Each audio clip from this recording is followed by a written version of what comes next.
Hello, जय माता दी प्यारे स्टूडेंट्स, क्या हाल चाल है आपके। Welcome to science Acharya Hindi medium.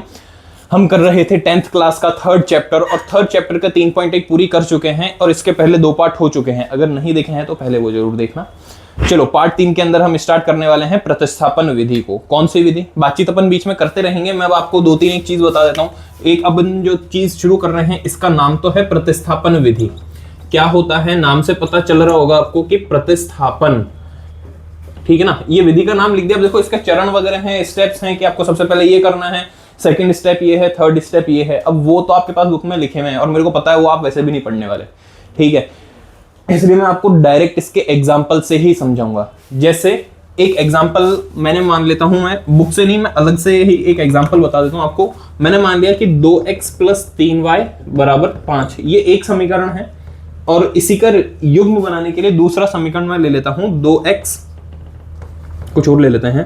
तो मैंने यहां पर 3x ले लिया प्लस 4y = -3, ये ले लिया मैंने अपने मन से। 2 इक्वेशन ले ली।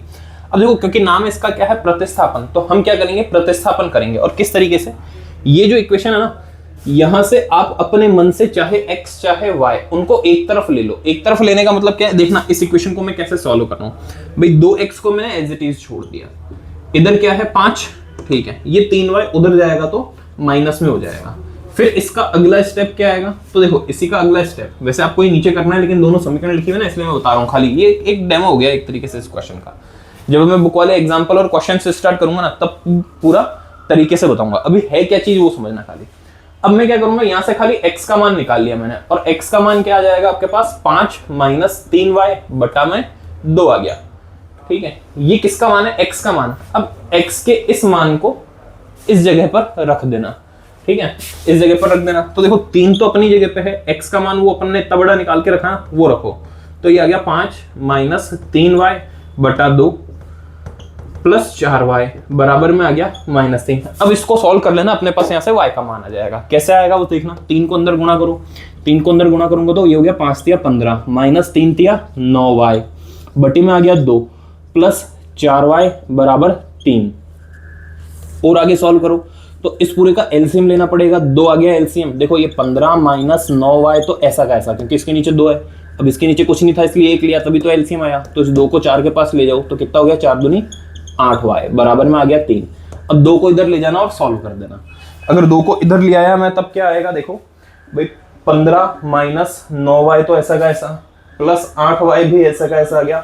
2 को इधर ले आया तो हो गया 3 × 2, सॉल्व कर लो। तो देखो -9y प्लस 8y हो गया आपके पास में -y। इधर है 15 बराबर में, 1 मिनट, ये -3 था, ठीक है ना, ये -3 है बाबू, ऐसे गलती नहीं, ये -3 है, ये -3 है। इसका मतलब 3 दूनी 6, तो ये -6 आएगा। फिर क्या करो, ये -y अपनी जगह, 15 को इधर ले आओ तो ये आ गया -y बराबर -6 - 15। सॉल्व करूंगा तो क्या आएगा, -6 और -15 हो गया -21, और इधर है -y, माइनस से माइनस कट गया। y का मान कितना आ गया, 21। ये तो है y का मान। अब इसको क्या करूंगा, वापस इधर रख दूंगा। y का परफेक्ट मान आ गया, पूरा प्रॉपर जो मान आना चाहिए था, y का मान 21। अब क्या करो, इसको इधर रख देना। तो ये है x बराबर 5 - 3 के साथ में गुणा में 21, जो y का मान है, बटे में 2। तो इसको करो 5 माइनस, इसको गुणा करूंगा तो आएगा 63, ठीक है ना, 3 × 3 = 3 दूनी 6 बटे में 2। 5 - 63 करना, कितना आ जाएगा, -58। ये आ गया -58 बटा 2। 2 से काट देना इसको, तो 2 से 2 बार 4 1 9 बार, माइनस का 19। x बराबर क्या आ गया, -29, सॉरी 19 नहीं 29। ये अपने आंसर आ गए। x और y को अपन ने सॉल्व कर दिया। अब देखो स्टूडेंट्स, इस विधि को अपन क्या बोल रहे हैं, प्रतिस्थापन। अब जरूरी नहीं आपके माइंड में आएगा कि सर आपने तो x का मान निकाला है, अगर मैं इधर y का मान निकालूं तो कोई बात नहीं, आप यहाँ से y का मान निकाल लो। अगर मैं यहाँ से y का मान निकालूंगा तो क्या आएगा वो देखना। तो y का मान आएगा, y बराबर कितना, 5 - 2x, और ये 3 बटे में। अब क्या करूंगा, y के मान को मैं इस जगह रख दूंगा, तो ये एज इट इज रहेगा, y का मान रख दूंगा। पूरा सॉल्व करूंगा तो पहले मेरे पास y का मान आ जाएगा, सॉरी x का मान, पहले x का मान आ जाएगा, उसके बाद y का मान आ जाएगा। तो ये चीज अपन कर सकते हैं इसके अंदर। ये है प्रतिस्थापन विधि। मैं साइड में होता हूँ, केवल इसको देख लो। अगर चाहते हो इसको लिखना तो लिखना, वरना अपन जब क्वेश्चन करवाऊंगा ना अब इसके बाद से, तब अपन मेन जो बुक का एग्जाम्पल और क्वेश्चन है वो स्टार्ट करेंगे। अब देखो स्टूडेंट्स, यहां से आपको पूरा प्रॉपर अच्छे से नोट्स बनाने हैं, ठीक है ना, अच्छे से नोट करना शुरू करना। एग्जाम्पल नंबर 5 है, पहले मैं पढ़ता हूं, सामने आपके बोर्ड पर लिखा हुआ है, उसको देखना। एग्जाम्पल नंबर 5 क्या है, क्वेश्चन है कि आफताब अपनी पुत्री से कहता है 7 वर्ष पूर्व मैं तुमसे 7 गुनी आयु का था, अब से 3 वर्ष बाद मैं तुमसे केवल 3 गुनी आयु का रह जाऊंगा। ठीक है, अब इसको क्या करना है, अपने को सॉल्व करना है। मैंने क्वेश्चन पढ़ दिया है, अब आता हूं क्वेश्चन करने। देखो, आफताब और पुत्री, आफताब ने बोला, आफताब कहता है कि मैं, आफताब और उसकी पुत्री, ठीक है ना, दोनों की कुछ आयु है। क्वेश्चन ने बोला अगर मैं 7 साल पहले की बात करता हूं तो 7 साल पहले मैं तुमसे 7 गुनी आयु का था और आज से 3 साल के बाद मैं तुमसे 3 गुनी आयु का रह जाऊंगा। 3 गुनी आयु होगी मतलब मेरी, ठीक है। तो बताओ दोनों की आयु क्या है, ऐसा क्वेश्चन है। हम यूज कर रहे हैं प्रतिस्थापन, तो पहले हमको दोनों का समीकरण बनाना होगा। तो मैंने क्या किया, पहले तो एक लाइन लिख देना कि जिसको आपको x मानना हो, जिसकी आयु को x मानना हो, जिसकी आयु को y मानना हो वो मान लेना। लेकिन ये क्वेश्चन ऐसा है ना, तो अपन इसके अंदर जरूरी है x y माने, कुछ भी मान सकते हो। मैंने इसको a मान लिया, ठीक है। तो क्या माना, माना आफताब व उसकी पुत्री की आयु a एवं, देखो a आफताब के लिए, d उसकी डॉटर के लिए, आयु a एवं d आयु क्रमशः लिख देना साथ में, है ना, आयु क्रमशः a एवं d है, ठीक है, ये हो गया। तो प्रश्नानुसार अब सबसे पहले देखो, वो बोला 7 साल पहले, 7 वर्ष पहले। अच्छा 7 साल पहले, तो एक बात बताओ, अगर आज उसकी आयु 10 साल है, मान लो पुत्री की आयु आज 10 साल है, तो 7 साल पहले कितनी आयु रही होगी, डेफिनेटली उसमें से 7 माइनस करोगे मतलब 3 साल, ठीक है ना। तो मान लो पिता की आयु उसके 40 वर्ष है, तो 7 साल पहले इसमें भी माइनस करना पड़ेगा, तब उसके पिता की आयु आएगी जो कि 33 आएगी। तो इसी तरीके से अभी उसकी वर्तमान आयु अपन a और d मान रहे हैं, तो 7 साल पहले की बात करूंगा तो 7 साल पहले आफताब की आयु क्या होगी, आफताब की आयु होगी, आफताब की आयु a माइनस 7, तो इसकी आयु होगी a माइनस 7। क्वेश्चन क्या बोल रहा है कि 7 गुनी थी, क्या थी, 7 गुनी, मतलब इसकी भी आयु में मैंने 7 को माइनस कर दिया। अब इसकी क्या थी, 7 गुनी थी, मतलब कि मान लो अगर ये 10 साल है तो इसमें 7 गुना करूंगा तब इसके पिता की आयु मिलेगी, मान लेना। तो अब इसको सॉल्व करना, अपने पास में समीकरण नंबर 1 आएगा। यहाँ से मैंने इसको किया तो a माइनस 7, तो ऐसा कैसा आ गया, इसको गुणा किया तो 7d माइनस 7 गुणा 7 49।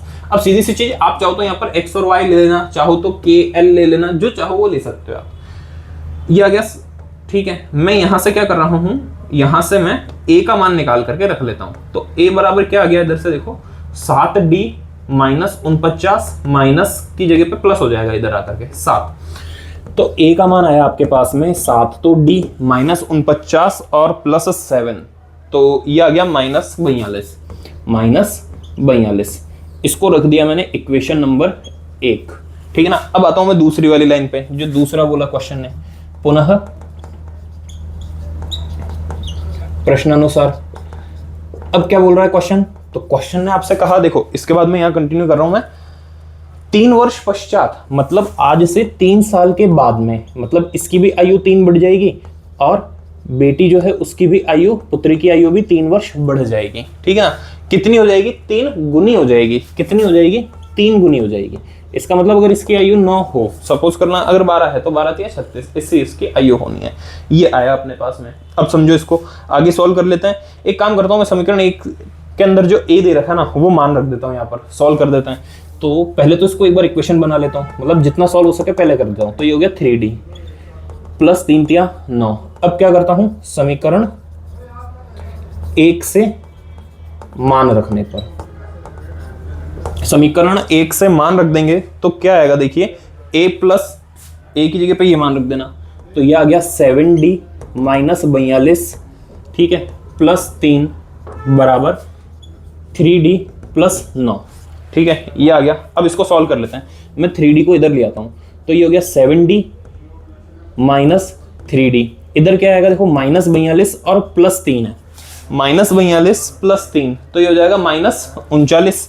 ये माइनस 39 को इधर ले आता हूं, तो ये हो गया 9 प्लस 39, इधर तो आ गया आपके पास में 4d और 9 प्लस 39, इसका मान आ गया आपके पास में 9 और 39, ये आ गया आपके पास 48। 4 से इसको काट देना, 4 एकम 4, 4 दूनी 8।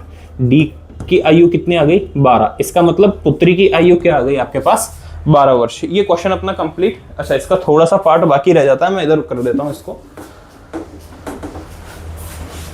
देखो, पुत्री की आयु क्या है? 12 वर्ष। तो अपन ने क्या माना था? पुत्री की आयु 12 वर्ष है। अब इसमें से किसी भी इसमें मान रख देना, समीकरण 1 में मान रख देना। देखो, समीकरण 1 में मान रखने पर, समीकरण 1 में मान रखने पर अगर d बराबर कितना रखना? 12 रखना। d की जगह पे 12 रखना, तो a बराबर 7 गुणा 12 माइनस 42। तो 12 सत्ते कितना होता है? 84। माइनस कर दूंगा 42, a का मान। तो a का मान क्या आएगा? देखो, 4 में 2 गया 2, 8 में 4 गया 4 वर्ष। ये लीजिए, मतलब कि आफताब की आयु कितनी है? 42 वर्ष, और उसके पुत्री की वर्तमान आयु कितनी है? 12 वर्ष। ये अपना क्वेश्चन कंप्लीट हुआ। बस इतना सिंपल सा क्वेश्चन था। अच्छा, क्वेश्चन जो बोल रहा है क्या उसके अंदर ये फिट हो रहा है क्या? तो सुनो, क्वेश्चन ने बोला 7 साल पहले। 7 साल पहले इसकी आयु कितनी रही होगी भाई? 35 साल रही होगी। तो इसकी आयु कितनी रही होगी? 5 रही होगी। 12 में से भी 5 घटा दूंगा, 5। क्या 5 का 7 गुना 35 है? तो हाँ, बिल्कुल है। अगर 3 वर्ष आगे चलता हूं तो इसकी आयु तो 45 हो जाएगी, इसकी आयु 15 हो जाएगी। क्या 15 का 3 गुना 45 है? यही क्वेश्चन ने बोला है। तो मतलब इतना सही क्वेश्चन, मतलब ये अपने आंसर को एक बार चेक करने का तरीका है, ठीक है ना? इंपॉर्टेंट लगा लेना भाई, क्योंकि इस क्वेश्चन को करने के बाद में मार्कर नीचे पड़ गया, ठीक है। ये अपना एक क्वेश्चन कंप्लीट हुआ। अच्छा, एक एग्जांपल नंबर ये जो है ना, ये भी लिख रखा है मैंने, एग्जांपल 6। इसके लिए एक चीज बता देता हूँ, क्योंकि ये क्वेश्चन जो है ना, ये होने वाला नहीं है, ये नहीं होगा, ऐसा क्वेश्चन एग्जाम में नहीं आता। ये खाली आपको एक पॉइंट जो समझाना है ना, उसके लिए आया है। मान लेता हूं मैं पेंसिल जो है ना, पेंसिल को हम पेंसिल ही बोलते हैं, तो पी से लिख दूंगा, और रबड़ को इरेजर बोलते हो तो मैं ई से लिख देता हूं। तो देखो, 2 पेंसिल प्लस 3 रबड़ का मूल्य कितना है? 9 रुपए। अगर ये चीज यहां लगा दूं तो 4 पेंसिल और 6 रबड़, इनका मूल्य कितना है? 18 रुपए, ठीक है। अब मेरी बात को समझना आप, इसमें भी क्या करेंगे? इसी तरीके से सॉल्व करेंगे। जब मैं इसको इसी तरीके से सॉल्व करूंगा ना, तो p का मान निकालूंगा भाई, यहां से p का मान निकालूंगा। देखो, इधर से p का मान क्या आ जाएगा वो बता देता हूं भाई। p का मान आएगा आपके पास में 9 माइनस 3e/2। जब आप इस मान को इस जगह पे रखोगे ना, तो आपके पास में 18 बराबर 18 दोनों साइड में आ जाएगा। यहां पर हमने सॉल्व किया तो मेरे को d का मान तो मिल रहा था ना, यहां पर तो ऐसा कोई मान ही नहीं मिल रहा, ये दोनों बराबर आ रहे हैं।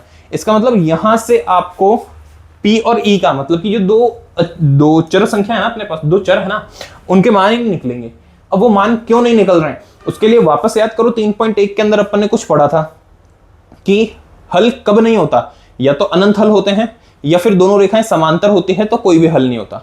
ध्यान से देखो, 2/4 का अनुपात क्या आएगा? 1/2। समझना क्या बोल रहा हूं, 2/4 का अनुपात कितना? 1/2। A1/A2, B1/B2 देखो, 3/6 का अनुपात भी कितना? 1/2। इधर क्या है? 9/2। वैसे ही -9 माइनस 18 हो जाएगा, ठीक है ना? तो कितना आ गया? 1/2। तीनों बराबर हैं, इसका मतलब क्या है? ये तो संपाती रेखा है, मतलब एक के ऊपर दूसरी रेखा वो है। इसका मतलब इसके अनंत हल पॉसिबल हैं, इसलिए मेरे को इसका क्या है? कोई मान नहीं मिल रहा। मतलब कि ऐसे बहुत सारे मान हो सकते हैं, दोनों रेखाएं वास्तव में एक ही है, संपाती रेखाएं हैं, इसलिए इसको सॉल्व नहीं करेंगे अपन, ठीक है ना? ये खाली मैंने लिखा था आपको बताने के लिए कि ये चीज सॉल्व नहीं हो सकती, इसलिए ऐसा क्वेश्चन आए तो आपको कैसे करना है उसको बताना पड़ेगा। वो 3.1 में कर चुके हम, ऐसा क्वेश्चन यहाँ नहीं बनता। मैं साइड में होता हूँ, एग्जाम्पल 5, एग्जाम्पल 6, वो दोनों देख लो आप अच्छे से। अब देखो स्टूडेंट्स, प्रश्नावली 3.2 अपन स्टार्ट करते हैं। इसके पहले एक एग्जाम्पल नंबर 7 और है, लेकिन वो मुझे पता है आप लोग कर सकते हो, क्वेश्चंस करेंगे ना आगे तब देखना।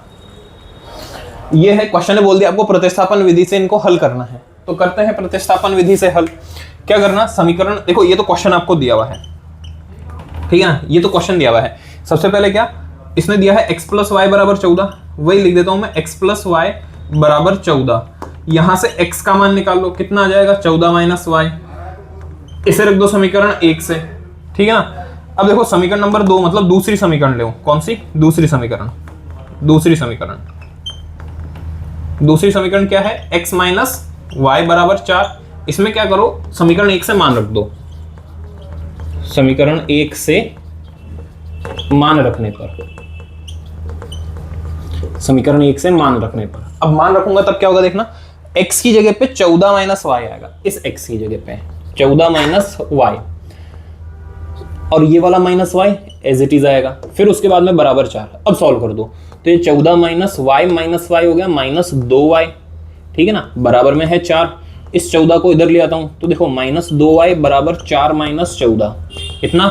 अब ये है -2y बराबर कितना, माइनस का 10, क्योंकि 4 माइनस 14 करेंगे -10 आ गया। आगे यहाँ कंटिन्यू करता हूँ, देखो माइनस से माइनस कट गया, 2 से कट गया ये 5 बार, मतलब कि y बराबर 10/2, ये कट गया 5 बार, तो y का मान क्या आ गया अपने पास में 5। अब इस मान को क्या करोगे, समीकरण 1 के अंदर रख दोगे, ठीक है। समीकरण 1 के अंदर इसका मान रख देंगे, समीकरण 1 के अंदर y बराबर 5 रख दो। समीकरण 1 में x बराबर लिख देते हैं पहले इस चीज को, समीकरण 1 में y का मान रखने पर, y का मान रखेंगे तो देखिए x बराबर 14 माइनस 5, तो x का मान आपके पास में आ गया 9। एक तो ये आपका आंसर, क्योंकि x और y का मान निकालना है, और एक ये अपना आंसर। अब ध्यान से देखो, क्या आंसर अपना सही है भाई, इसमें रखो तो x प्लस वाई बराबर 14 होना चाहिए, 5 प्लस 9 14 हो रहा है, x माइनस वाई मतलब कि 9 माइनस वाई 9 माइनस 5 4 आ रहा है, इसका मतलब अपना आंसर करेक्ट है, ठीक है। ये क्वेश्चन कंप्लीट हुआ। सेकंड वाला देख लेते हैं, ठीक है ना। देखो सेकंड क्वेश्चन लिखा है s माइनस टी बराबर 3। एक तो क्वेश्चन है आपके पास s माइनस टी बराबर 3, पहली तो इक्वेशन ये है, और दूसरी इक्वेशन है s/3 t/2, s/3 t/2 बराबर में 6, ये है, ठीक है ना। ये आपका क्वेश्चन है। अब करते हैं इसको, तो देखो कहां से वैल्यू निकालना आसान है, वहीं से निकालना वैल्यू। मेरे को दिख रहा है मैं इसमें से निकाल सकता हूं इजीली, इसमें से तो निकाल तो लेंगे लेकिन हार्ड होगा, तो इससे निकालते हैं। तो देखो इसको अपन ने मान लेना समीकरण 1। अच्छा इसको क्यों मानो, पहले लिख ही देता हूं ना, क्योंकि ये तो क्वेश्चन में था। शुरुआत करेंगे अपन, s माइनस टी बराबर है 3, तो s को वहीं रहने दो, 3 प्लस टी कर दो। अब क्या करो, दूसरी समीकरण ले लेना, तो दूसरी समीकरण क्या है, s/3 प्लस t/2 बराबर 6। क्या करो, समीकरण 1 मानना इसको, ठीक है ना, समीकरण 1 मानना। s बराबर जो मान आया ना वो ऐसा कैसा यहां पर रखना है आपको, तो समीकरण 1 से मान रखने पर, समीकरण 1 से रख दिया मान, तो क्या आएगा देखिए 3 प्लस t/3, फिर ये वाला मतलब कि प्लस t/2 बराबर के 6, इतना हुआ। अब क्या होगा, अब इसको समझना, अब ये एलसीएम लेकर के सॉल्व करना है। 8वीं क्लास का दूसरा चैप्टर अगर ध्यान है आपको, तो ऐसे क्वेश्चन बहुत किए हैं अपन ने वहां पर, तो कर दो इसको सॉल्व। भाई क्या होगा, इसका अपने को एक बार एलसीएम लेना पड़ेगा, 3 और 2। अगर एलसीएम लेना नहीं आता है तो मैंने 2-3 शॉर्ट्स बना रखे हैं, शॉर्ट्स के अंदर काफी अच्छे से समझाया एलसीएम लेना इस तरीके का। तो देखो इसके अंदर दोनों चीज अप्लाई हो रही है, 3 और 2। एक तो ये क्रमागत संख्या है, तो वहां पर मैंने बताया था अगर संख्या क्रमागत होती है तो उनका गुणा ही उसका, गुणनफल ही उसका एलसीएम होता है, और अगर दोनों संख्या अभाज्य संख्या हो तब भी उसका गुणा ही एलसीएम होता है। तो ये दोनों अभाज्य भी हैं और ये दोनों क्रमागत भी है, ले लो इन दोनों को। तो ये देखो एलसीएम इसका गुणा आएगा मतलब 6। फिर इसके बाद में क्या करता है, नीचे भाग ऊपर गुणा, नीचे भाग करो, 3 से 6 में भाग करो 2 आएगा, उस 2 को ऊपर गुणा करेंगे, 2 3 प्लस टी प्लस नीचे भाग ऊपर गुणा मतलब 2 से भाग करो 6 को 3 बार, उस 3 को ऊपर गुणा करो 3t, ये लो 3t आ गया, बराबर में 6 आ गया।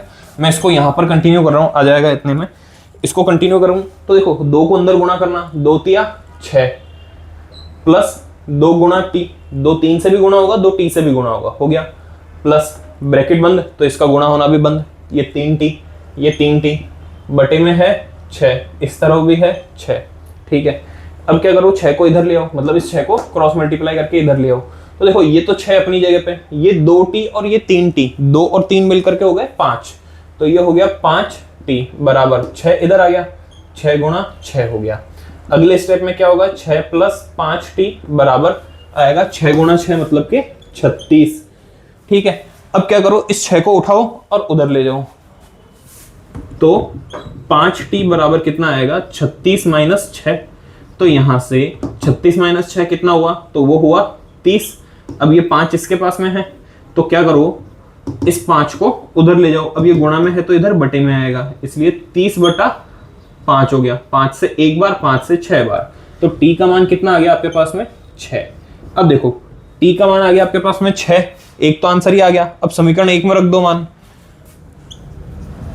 समीकरण 1 में रखो मान, तो देखो s बराबर 3 + t है, s बराबर 3 + t, तो कितना आ गया s का मान 9। ये लीजिए, ये अपना इसी का सेकंड क्वेश्चन भी कंप्लीट, ठीक है ना। अच्छा फिर एक चीज वापस बोलता हूं मैं, हो सकता है कुछ स्टूडेंट्स हों जिनको ये चीज हार्ड लग रही है और वो बार बार ये सोच रहे हो सर इतनी खतरनाक चीज है, ये सारी चीज पढ़नी पड़ेगी क्या। तो फिर मैं एक चीज बोलता हूँ कि देखो एक दिन में नहीं होगा, लेकिन एक दिन जरूर होगा।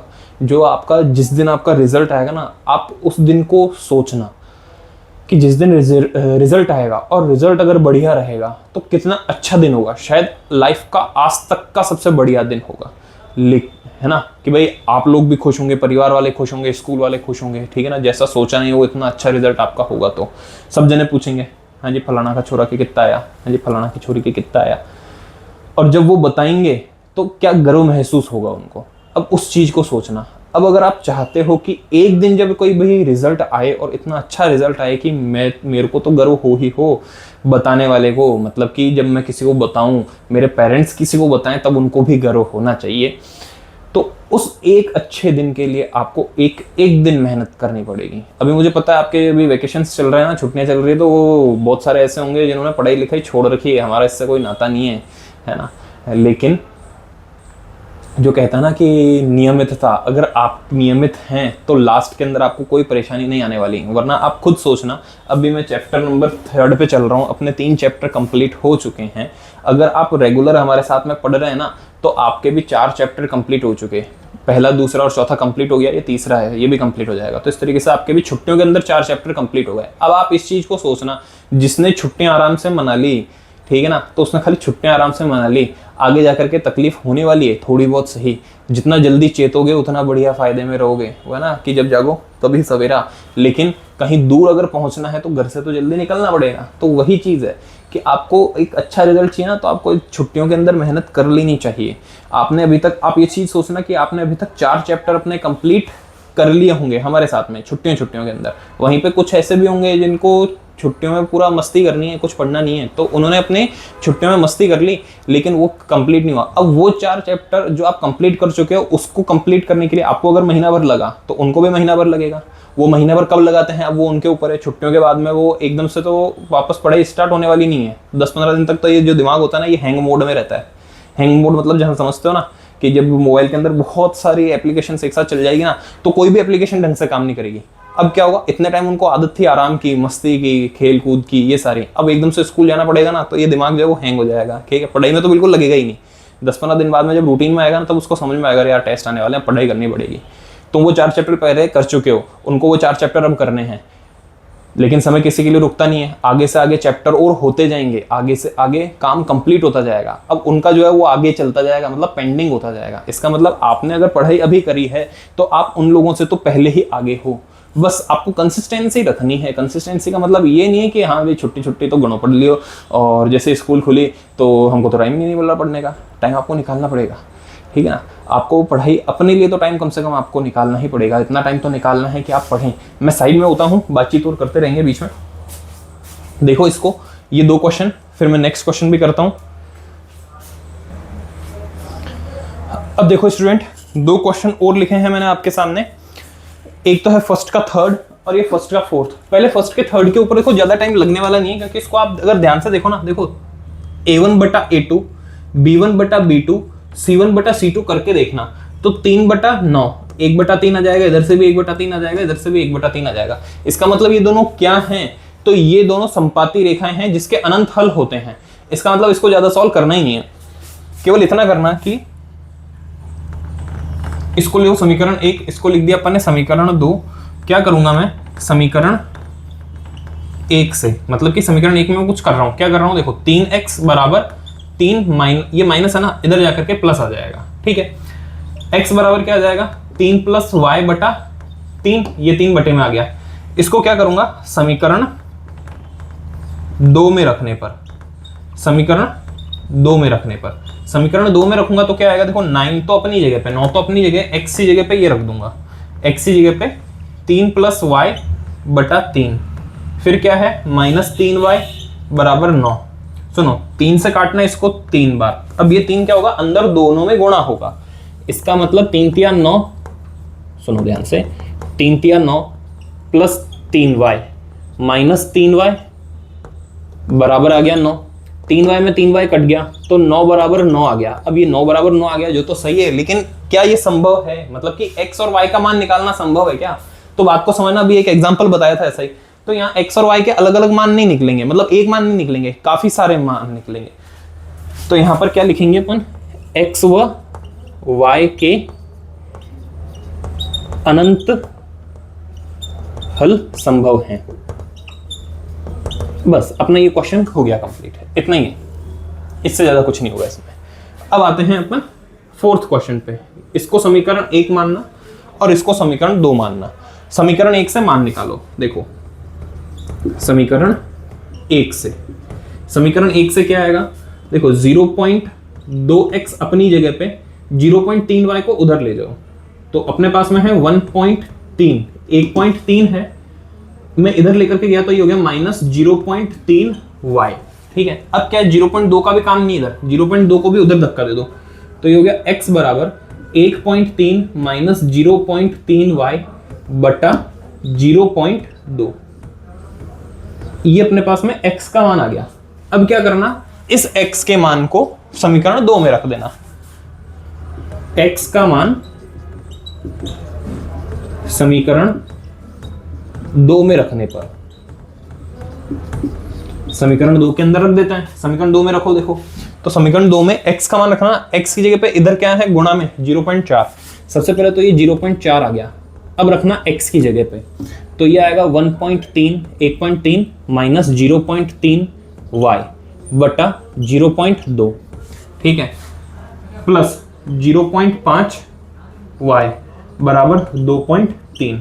अब देखो कैसे सॉल्व करते हैं, अगर चाहो तो ऐसा कर लेना कि भाई इस पॉइंट, मतलब एक बार के लिए इसको बाहर ले लो, बाहर ले लो तो स्टेप बढ़ जाएगा, वैसे कर सकते हो। मैं पॉइंट हटाऊंगा ना तो इधर क्या गुणा में 10 लग जाएगा, इस पॉइंट को हटाऊंगा तो भी बटे में 10 लग जाएगा, क्योंकि पॉइंट के बाद में जितने डिजिट होते हैं, मतलब जितने अंक हैं दशमलव के बाद में, उतने जीरोज आ जाते हैं। तो ये पॉइंट हट गया, इधर 10 आ गया, इस पॉइंट को हटाया, इधर 10 आ गया, 10 से 10 कट गया, 2 एकम 2, 2 दूनी 4, इस 2 को मेरे को अंदर गुणा करना है, तो 2 को अंदर गुणा कर देना। देखो 13 दूनी होता है 26, लेकिन इसमें एक डिजिट के बाद पॉइंट है तो लगा दिया। अब 3 दूनी होता है 6, तो ये लिख दिया 6, लेकिन एक डिजिट के बाद पॉइंट है तो इधर भी लगा दिया, plus 0.5y as it is बराबर 2.3। अब क्या करो, ये 2.6 का काम नहीं, इधर कुछ 2.6 को उधर ले जाओ 2.3 के पास में, और इन दोनों को जोड़ दो, घटा दो, जो भी करना है। तो ये है 0.6, ये है 0.5, ये है प्लस में, ये है माइनस में, तो इधर आएगा आपके पास में, देखो इन दोनों को सॉल्व करना तो आएगा 0.1y बराबर, अच्छा इसको अगर जोड़ घटा नहीं पा रहे हो तो तुम ऐसा कर लेना, 0.6, 0.5, ये माइनस में, ये प्लस में, फिर क्या करते हैं प्लस माइनस माइनस, इसलिए इसका आंसर जो भी आएगा वो माइनस में आएगा, और 6 में 5 को घटा देना 0.1। इस तरीके से कर लेना अगर नहीं आता हो तो, लेकिन गलती मत करना, और अगर इस तरीके से करना पड़ रहा है तो ये सच में सोचने विचारने की बात है, इसलिए ऐसे इतना मत सोच लेना, अरे सर मेरे को तो ये नहीं आ रहा, मारो कहीं वही नहीं आ रहे हो, तो ऐसी बात नहीं है, सोचने विचारने की बात है, मतलब कि आपको थोड़ी सी मेहनत की जरूरत है, बस और कुछ नहीं, ज्यादा सोचना नहीं। अगर इस तरीके से करना पड़ रहा है तो इस क्वेश्चन को थोड़ा और करना, एक्स्ट्रा करना, 2-3 बार करना, अपने आप आ जाएगा, फिर ये आप करने लग जाओगे डायरेक्ट। इस तरफ आओ तो ये देखो 2.3 तो अपनी जगह पे है ही है, ये 2.6 उधर आएगा, तो इसका साइन कुछ नहीं प्लस है, तो इधर माइनस में आ जाएगा, -2.6। अब करो इसको सॉल्व, देखो y के साथ में क्या है -0.1, इसको करूंगा तो क्या आएगा, वापस इसको इसी तरीके से कर देना, तो ये -0.3 आएगा, क्योंकि देखो ये क्या है 26, ये क्या है 23, ऐसा मानना एक बार, पॉइंट को थोड़ी देर के लिए भूलो, तो 26 बड़ा है 23 छोटा है, घटाऊंगा तो 3 आ जाएगा, लेकिन इसमें भी एक डिजिट के बाद पॉइंट है, इसमें भी एक डिजिट के बाद है, तो इसमें एक डिजिट के बाद पॉइंट आना है, ये आ गया। अब क्या होगा, y बराबर आएगा, देखो -0.3 बटा -0.1, माइनस से माइनस गया, इस पॉइंट को हटाऊंगा तो 10 लगाऊंगा, इस पॉइंट को हटाऊंगा तब भी अपॉन में 10 लगाऊंगा, मतलब नीचे से हटेगा पॉइंट तो ऊपर लगेगा, और ऊपर से हटेगा तो नीचे लगेगा, इधर से हटाया 10 लगाया, इधर से हटाया 10 लगाया, 10 से 10 खत्म, 1 से भाग दोगे वापस वही चीज आनी है। तो y का मान कितना आ गया अपने पास में 3। कितना आया y का मान, देखो अपने पास में y का मान आ गया 3, y का मान आ गया 3। तो x का मान के लिए इसको इधर रख देना। तो x बराबर क्या था अपने पास में 1.3 माइनस 0.3। सुनो ये रहा x का मान, इसमें रख रहा हूं मैं y का मान। तो 1.3 ऐसा कैसा, 0.3 ऐसा कैसा, इसके साथ में गुणा में 3 आ गया, बटे में कौन आ गया 0.2 आ गया। अब इसको कर दो सॉल्व। तो x बराबर क्या आएगा 1.3 माइनस 3 तिया 9 गया, 0.9 हो गया, बटा ये है 0.2। 1.3 में से 0.9 घटा देना। अगर नहीं घटता तो एक काम करो 13 में से 9 घटा दो। अगर 13 में से 9 गए तो कितने बच गए, 4 बच गए। ये लो जी 4 बच गए। लेकिन देखो इसमें भी एक डिजिट के बाद पॉइंट है, इसमें भी एक डिजिट के बाद पॉइंट है, तो इसमें भी पॉइंट लगा देना। पॉइंट क्या आ गई 0 लगा दो। ये है 0.2। पॉइंट से पॉइंट कैंसिल कर सकते हो। देखो होगा क्या, जैसे इधर पॉइंट लगा था इधर पॉइंट लगा था, अगर बराबर डिजिट ना पॉइंट के बाद में तो पॉइंट से पॉइंट कैंसिल कर देना। लेकिन तरीके से करो तो 2 का पहाड़ा बोल देना 2 बार, बस ये इसका आंसर आ गया। x का मान क्या आ गया 2। पहला आंसर आपका ये रहा y बराबर 3, दूसरा आंसर आपका ये रहा x बराबर 2। ठीक है, तो देखो स्टूडेंट क्वेश्चन जो ना वो हार्ड नहीं है, बस हो सकता है आपको लंबा लगे। हार्ड लग रहा होगा पहली बार देख रहे हो तो 2-3 बार करना, नहीं लगेगा हार्ड, पक्की बात। देखो इसको नोट करो। अगला क्वेश्चन स्टूडेंट्स आपके सामने बोर्ड पे लिख दिया है मैंने। क्वेश्चन क्या है, 5th क्वेश्चन है, √2x प्लस √3y बराबर 0, √3x माइनस √8y बराबर है 0। ठीक है, अब अपन इसको सॉल्व करेंगे। रूट की संख्याओं को देख करके घबराना मत, ठीक है, क्योंकि क्वेश्चन सारे एक ही तरीके से होंगे। अब देखो इसके पहले वाला जो अपन ने क्वेश्चन किया था, अभी जो मैंने मिटाया, कौन सा चौथा क्वेश्चन जो था वो पॉइंट वाला था। तो क्वेश्चन एग्जामिनर देखो हार्ड करने के लिए क्या कर सकता है, क्वेश्चन तो ऐसा का वैसा ही है ना, उसी पैटर्न से होना है। क्या करेगा, संख्याओं को हार्ड करने के लिए ज्यादा से ज्यादा वो आपके पास क्या करेगा, या तो पॉइंट में दे देगा, रूट वाली संख्या दे देगा, ज्यादा से ज्यादा हो सकता है फ्रैक्शन दे दे, भिन्न मतलब कि वो बटे वाली संख्या दे दे। इससे तो हार्ड क्या करेगा, हालांकि वो उसने खाली नंबर को हार्ड किए हैं, पैटर्न वही चल रहा है। तो अपने को इसको देखना है, देखो आप समझना कि इसका पैटर्न अपने को खाली वही लेकर के चलना है। क्या करो, इसको समीकरण 1 ले लो, इसको समीकरण 2 ले लो, समीकरण 1 लिख देना ऐसा, समीकरण 1 लिख दिया इसको, समीकरण 2 लिख दिया इसको, समीकरण 1 से सॉल्व करो। अच्छा x का मान निकाल लो यहां से। तो देखो ये तो है √2x बराबर, ये √3y उधर जाएगा तो माइनस में आ जाएगा, माइनस √3y आ गया। ठीक है, फिर ये 2 इधर नहीं चाहिए मेरे को, तो 2 को उधर ले जाऊंगा। तो ये है x, यह है माइनस √3y बटे में √2। अब इस मान को समीकरण 2 में रख दो। समीकरण 2 में रखने पर, समीकरण 2 में रखने पर, समीकरण 2 में रखोगे तो क्या आएगा, देखो समीकरण 2 में देखो √3 तो अपनी जगह पे है, गुणा x का मान ये रखना क्या है, माइनस √3y बटा √2। उसके बाद में है माइनस √8y बराबर में है 0। ये ठीक है, अब इसको सॉल्व करें अपन। तो देखो ये √3 को अंदर लेकर के आना, अगर मैं √3 को अंदर लेकर के आऊं तो देखो √3 गुणा √3 हो जाएगा, √3 गुणा √3 3 हो जाएगा, साथ में y है ये, और ये माइनस का साइन भी है साथ में, बटे में क्या है √2 माइनस है √8y बराबर है 0। आगे सॉल्व करूं इसको तो देखो 3y, अच्छा एलसीएम ले लूंगा इसका मैं, √2 एलसीएम आ जाएगा। जब √2 एलसीएम आ जाएगा ना तो आपको ये इसको इस तरह से समझना आप, तो √2 का क्या बोलते हैं इसको, √2 अपन ने एलसीएम लिया ना, तो इसके नीचे कुछ नहीं मतलब 1 है, और 1 के साथ किसी को भी लो हमेशा वही एलसीएम आता है, और √2 सीधा सीधा √8 में गुणा हो जाएगा। तो देखो 8 दूनी 16 होता है, तो √16, अच्छा √16 तो अपने को पता है कि ये तो 4 का मान होता है, इसलिए इसको अपन क्या लिख देंगे 4y। ठीक है, क्या लिख देंगे अपन इसको 4y बराबर में आया 0। मैंने क्या किया यहाँ पर, इसको मैं अलग से समझा रहा हूँ, मुझे पता है कि ये चीज समझ में आना मुश्किल है। सबसे पहले तो ये कि अपन ने √3 को √3 में गुणा किया, तो √3 गुणा √3 मिलकर के क्या हो जाएंगे, रूट के अंदर 3 गुणा 3, और अंडर रूट से मतलब कि वर्गमूल से संख्या बाहर कब आती है, जब उसका रूट पूरा हो जाता है, मतलब कि उसका पेयर बनना चाहिए, युग्म बनना चाहिए, 2 का युग्म बनता है 3 बाहर आ जाएगा। तो ये तो काम अपन ने यहाँ पे किया, ये माइनस का साइन गुणा में था ना, तो माइनस का साइन को अपन ने सबसे आगे लगा दिया। फिर इसके बाद में यहाँ पर क्या किया मैंने, एलसीएम लिया तो √2 आ गया। अभी बताया था तरीका क्या होता है, नीचे भाग ऊपर गुणा, मतलब ये नीचे क्या है 1 से √2 को भाग किया तो √2 आ गया।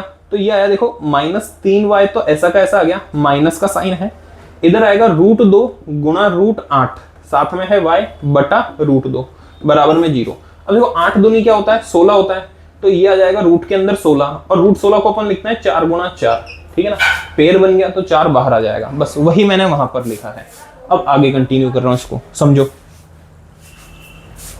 ये साइड में हो गया, अगर चाहते हो तो स्क्रीनशॉट ले लेना इसका।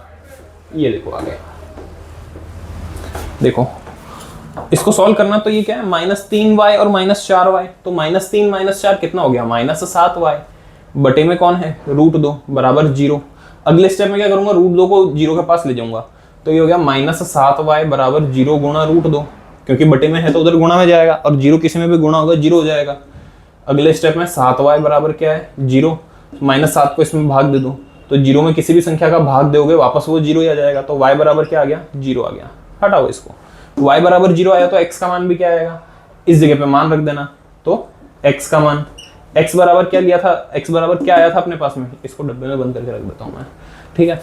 तो x बराबर क्या आया था, माइनस का √3 y बटा √2, तो y की जगह पे क्या रख दोगे, 0। अब 0 को किसी भी संख्या में गुणा करो वापस क्या आएगा, 0 ही आएगा, तो x का मान भी क्या आया, 0।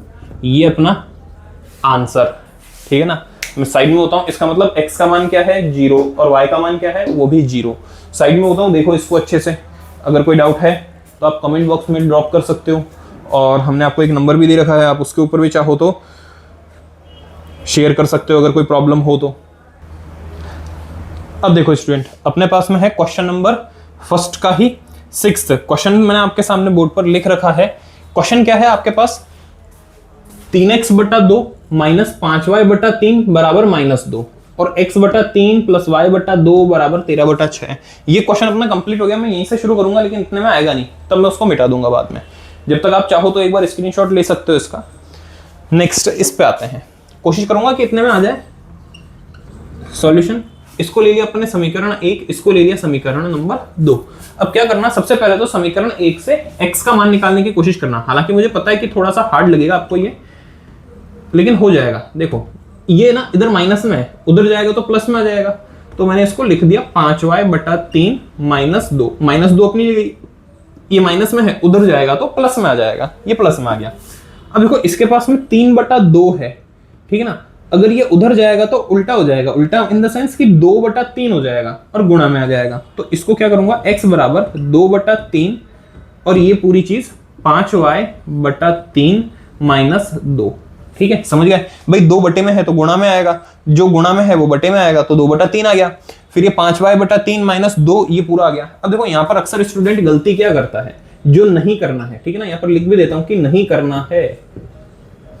क्या नहीं करना है भाई, ये सीधा सीधा इधर नहीं आएगा। ऐसा नहीं कि 2 को इधर ले आता हूं मैं तो ये 5 दूनी 10 हो गया, और 3 को इधर लेता हूं तो 3 9y हो गया, -2 हो गया।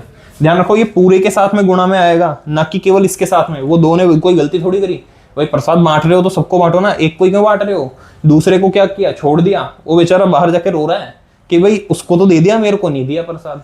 इसलिए ब्रैकेट में रखना है इसको, दोनों से सबसे गुणा होना है इसको, इसलिए। चलो इतना हुआ। अब क्या करना ये ध्यान रखना। चलो इसको मैं ये लिख करके छोड़ रहा हूं मैं कि ये चीज, ऐसी गलती अपने को नहीं करनी है। आगे इसको कंटिन्यू करता हूं मैं। अब ये x का मान आया है अपने पास में, ठीक है ना। मैं इसको सॉल्व ही नहीं कर रहा हूं आगे ज्यादा, क्योंकि आगे जाकर के मुझे नहीं पता किस तरीके से कैसे होगा, लेकिन जो भी होगा ना अपन जितना सॉल्व करेंगे इसको वहीं पे करूंगा एक साथ। तो x के इस मान को क्या करूंगा, समीकरण 2 में रखने पर, समीकरण 2 में रखने पर, समीकरण 2 में रख देते हैं।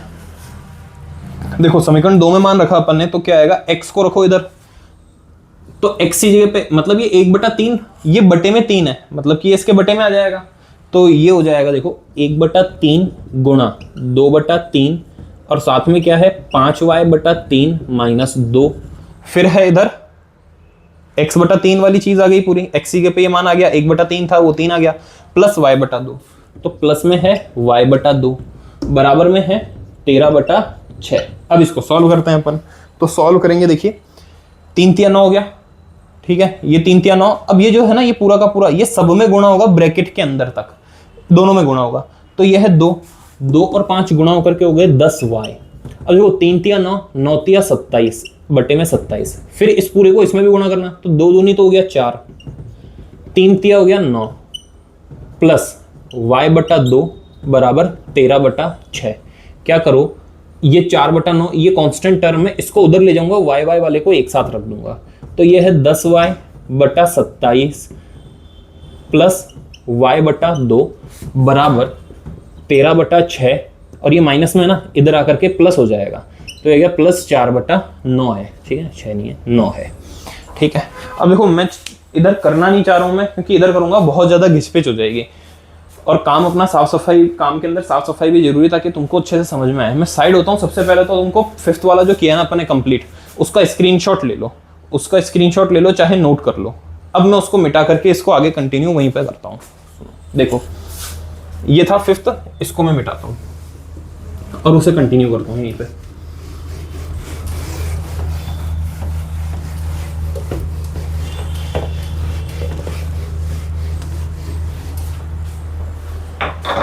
देखो इसको ऐड कर देना। इसको ऐड करने के लिए क्या करना होगा, एलसीएम लेना होगा। किसका, 27 और 2 का। ठीक है, देखो ये क्या है विषम संख्या, ये क्या है सम संख्या। अच्छा कुछ समझ में नहीं आ रहा ना, 2 जो होता है वो क्या एक अभाज्य संख्या होता है, तो सीधा इसका गुणा ही करना पड़ेगा, वही एलसीएम होगा। तो इसका गुणा मतलब 27 गुणा 2, इसका एलसीएम ले लिया। अब देखो जब भी गुणा एलसीएम होता है ना, तो उसके आगे सॉल्व करना बहुत ईजी हो जाता है। 27 गुणा 2, ये रहा 27 गुणा 2। अब एलसीएम लेने का तरीका उसके बाद में सॉल्व कैसे करना वो बता रखा है कि नीचे भाग ऊपर गुणा। 4-5 बार बोलो मेरे साथ में, नीचे भाग ऊपर गुणा, नीचे भाग ऊपर गुणा। तो 27 से इसको भाग करूंगा, 27 से 27 कट जाएगा, 2 रह जाएगा, वो 2 आ जाएगा 10 के पास में, 2 गुणा 10y, फिर क्या साइन है बीच में, प्लस। अब देखो इस 2 से इसको भाग करना, 2 से भाग करूंगा तो 27 रह जाएगा खाली, वो 27 आ जाएगा y के पास में, 27 गुणा y बराबर में क्या, इसका भी एलसीएम लेना। तो 6 और 9 का एलसीएम। अब देखो अब ऐसी संख्या आती है ना, तब एलसीएम लेने का ट्रिक वैसे बता रखी है। इसका भी अपन ने एक शॉर्ट बना रखा है कि 6 और 9 है, इसमें से जो कॉमन आता है उसको ले लो। 3 कॉमन आता है ना, 3 कॉमन लेने के बाद में इधर बच गया 2, इधर बच गया 3, 3 दूनी 6, 6 तिया 18, ये इसका एलसीएम। तो इसका एलसीएम क्या है अपने पास, 18। 6 से भाग दे 18 में 3 बार जाएगा, वो 3 आएगा 13 के पास में, 13 गुणा 3, फिर है बीच में साइन प्लस का।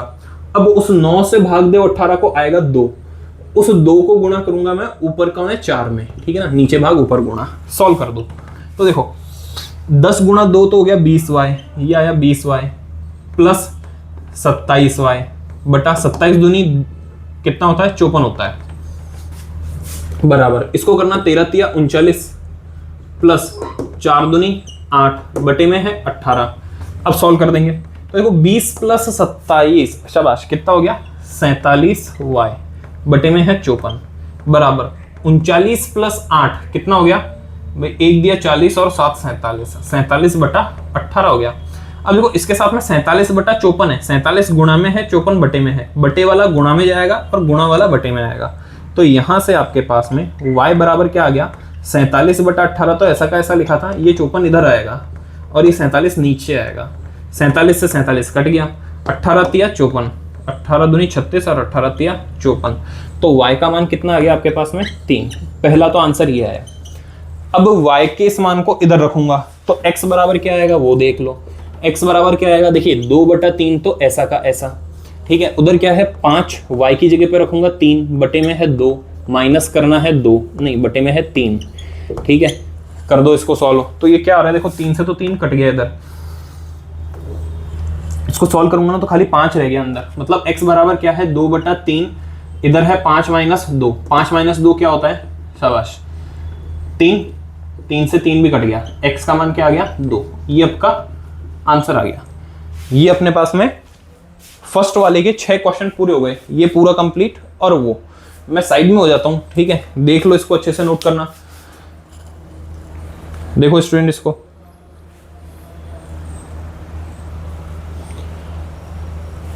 ठीक है स्टूडेंट्स। अब देखो ये जो अपन ने किया था ना, ये था 6th क्वेश्चन फर्स्ट का। अब इसके आगे के जो क्वेश्चन हैं वो मैं आपको एक बार बता देता हूं, करेंगे हम उसको उनको भी, लेकिन अभी के लिए उन क्वेश्चंस को अपन नहीं कर रहे। 3 क्वेश्चन, लेकिन उसके अंदर भी 6 क्वेश्चन और हैं तीसरे वाले में। उन क्वेश्चन को ऐसा नहीं करेंगे, नहीं, मैं नेक्स्ट लेक्चर के अंदर करवाऊंगा वो क्वेश्चन, क्योंकि अभी वो लैंग्वेज वाले क्वेश्चन है, एक एक क्वेश्चन को करवाने में टाइम लगेगा। अगर एक भी क्वेश्चन में करवाने लगा तो क्लास अपनी बहुत, क्लास की लेंथ, वीडियो की लेंथ ज्यादा हो जाएगी। इतना मुझे पता है कि आप पढ़ते हुए परेशान हो जाओगे, इसलिए मैं अभी इसके पहले जो मैंने एग्जाम्पल में आपको क्वेश्चंस करवाए हैं ना, कौन से लैंग्वेज वाले, तो वो आप ट्राई करना। फिर उसके बाद में, अच्छा एक तरीके से होमवर्क मान लो आपकी सेकंड थर्ड क्वेश्चन जो है ना वो आपको खुद को ट्राई करने हैं। मैं नेक्स्ट वीडियो में आपको वो कंप्लीट करवा दूंगा। फिर आपको क्या करना है, वो मैच करना है कि आपने जो कोशिश करी है, अगर कोशिश की तो आपको पता चल जाएगा। और देखो कई बार होता है कि हम कोशिश करते हैं, दो ही चीज होगी भाई, कोशिश करेंगे या तो कामयाबी मिलेगी या फिर फेल हो जाएंगे। तो कभी भी ऐसा नहीं बोलते कि हम फेल हो गए, क्या हुआ, कुछ सीखने को ही मिला। इसका मतलब अगर आपने ट्राई किया तो या तो क्वेश्चन सही होगा या सही नहीं होगा। अगर सही होगा तो बहुत बढ़िया, आपको एप्रिसिएशन मिलेगा और आपको एक चीज समझ में आएगी कि हम खुद कर सकते हैं। और अगर बाई चांस अगर नहीं हुआ सही तो आपको ये चीज पता चलेगी कि आपने गलती कहाँ की। जब मैं नेक्स्ट वीडियो में बताऊंगा ना तब आपको पता चलेगा कि आपने गलती कहाँ पर की। ठीक है, तो आपको ट्राई करना है, बाकी अपन नेक्स्ट लेक्चर के अंदर करेंगे। लास्ट में फिर वापस वही बात मैं बोलूंगा कि अगर आपको ये सेशन अच्छा लगा है तो इसको लाइक जरूर करना, अपने फ्रेंड्स के साथ में शेयर करना इसको, ताकि उनको भी जो बढ़िया कंटेंट मैं आपको पढ़ा रहा हूँ वो उन तक पहुँच पाए। ठीक है, और कहाँ से देख रहे हैं वो कमेंट बॉक्स के अंदर बता देना आप। नेक्स्ट वीडियो आपके स्कूल में कौन सा चैप्टर चल रहा है, कौन सा चैप्टर हो गए, वो भी अगर आप बताना चाहते हो तो कमेंट बॉक्स में बता देना।